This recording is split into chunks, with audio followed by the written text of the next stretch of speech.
Sometime later, Jesus went up to Jerusalem for one of the Jewish festivals. Now there is in Jerusalem near the Sheep Gate a pool, which in Aramaic is called Bethesda, and which is surrounded by 5 covered colonnades. Here a great number of disabled people used to lie, the blind, the lame, the paralyzed. One who was there had been an invalid for 38 years. When Jesus saw him lying there and learned that he had been in this condition for a long time, he asked him, "Do you want to get well?" "Sir," the invalid replied, "I have no one to help me into the pool when the water is stirred. While I'm trying to get in, someone else goes down ahead of me."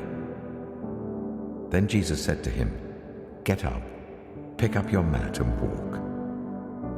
At once the man was cured. He picked up his mat and walked. The day on which this took place was a Sabbath, and so the Jewish leaders said to the man who had been healed, "It is the Sabbath. The law forbids you to carry your mat." But he replied, "The man who made me well said to me, 'Pick up your mat and walk.'" So they asked him, "Who is this fellow who told you to pick it up and walk?" The man who was healed had no idea who it was, for Jesus had slipped away into the crowd that was there. Later, Jesus found him at the temple and said to him, "See, you are well again. Stop sinning, or something worse may happen to you." The man went away and told the Jewish leaders that it was Jesus who had made him well. So, because Jesus was doing these things on the Sabbath, the Jewish leaders began to persecute him.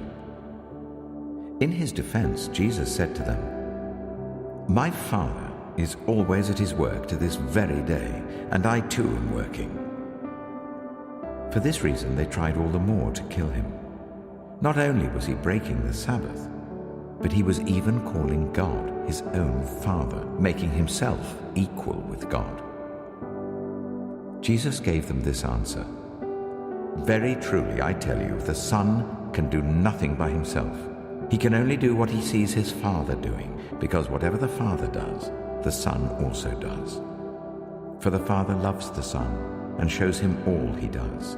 Yes, and he will show him even greater works than these, so that you will be amazed. For just as the Father raises the dead and gives them life, even so the Son gives life to whom he is pleased to give it. Moreover, the Father judges no one, but has entrusted all judgment to the Son, that all may honor the Son just as they honor the Father. Whoever does not honor the Son does not honor the Father who sent him. Very truly I tell you, whoever hears my word and believes him who sent me has eternal life and will not be judged, but has crossed over from death to life. Very truly I tell you, a time is coming and has now come, when the dead will hear the voice of the Son of God, and those who hear will live. For as the Father has life in himself, so he has granted the Son also to have life in himself. And he has given him authority to judge, because he is the Son of Man. Do not be amazed at this, for a time is coming when all who are in their graves will hear his voice and come out. Those who have done what is good will rise to live, and those who have done what is evil will rise to be condemned. By myself I can do nothing. I judge only as I hear, and my judgment is just, for I seek not to please myself, but him who sent me. If I testify about myself, my testimony is not true. There is another who testifies in my favor, and I know that his testimony about me is true. You have sent John, and he has testified to the truth. Not that I accept human testimony, but I mention it that you may be saved. John was a lamp that burned and gave light, and you chose for a time to enjoy his light. I have testimony weightier than that of John, for the works that the Father has given me to finish, the very works that I'm doing, testify that the Father has sent me. And the Father who sent me has himself testified concerning me. You have never heard his voice, nor seen his form, nor does his word dwell in you, for you do not believe the one he sent. You study the Scriptures diligently because you think that in them you have eternal life. These are the very Scriptures that testify about me.